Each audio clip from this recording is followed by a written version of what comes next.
Claws of the High Seas. The icy Alaskan wind howled across the deck of the Whisker's Fortune, a rugged fishing trawler slicing through the stormy Bering Sea. Captain Mackerelclaw, a grizzled Maine coon with a scar over his right eye, clung to the wheel with one paw while the other gripped a steaming cup of cod broth. His piercing green eyes scanned the thrashing waves as he bellowed over the storm. "Batten the nets, you flea-bitten furballs! This storm won't wait for us to haul in the crab pots." Deckhand Whiskers, a scrappy tabby with a knack for finding trouble, clung to the rail as a rogue wave splashed over the side. His soaked fur made him look more like a drowned rat than a seaworthy cat. "Captain, these seas could take down a tiger. Are we really pushing for the pots tonight?" Mackerelclaw's whiskers twitched. "Those pots are our ticket to survival, lad. If we don't fill this quota, we'll all be trading fish guts for scraps back at the dock." The crew of the Whisker's Fortune was a motley band of feline daredevils.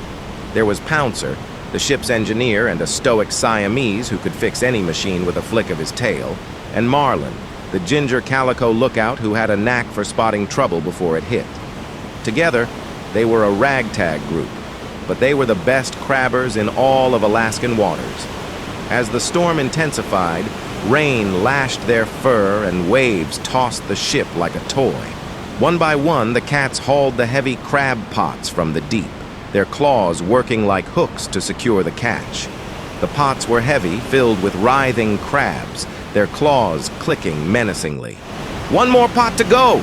Pouncer yelled from below deck, his voice strained over the roar of the wind.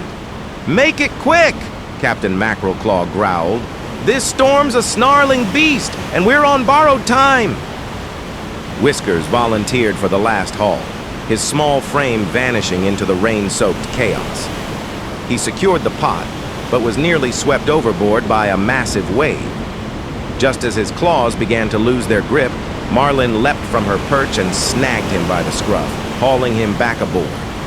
"Gotcha, Whiskers!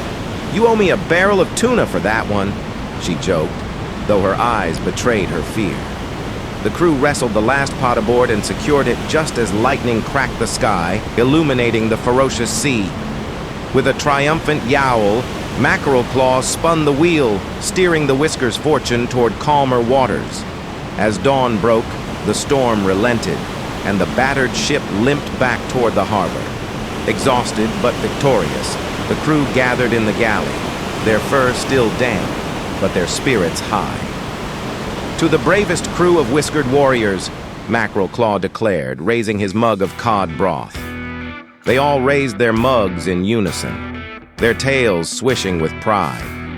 The Whisker's Fortune might have been just a humble fishing trawler, but its crew of fearless felines had once again proven that no storm, no sea, and no danger could sink the spirit of Alaskan fishermen, fishercats. Their claws had faced the deadliest catch, and they had triumphed.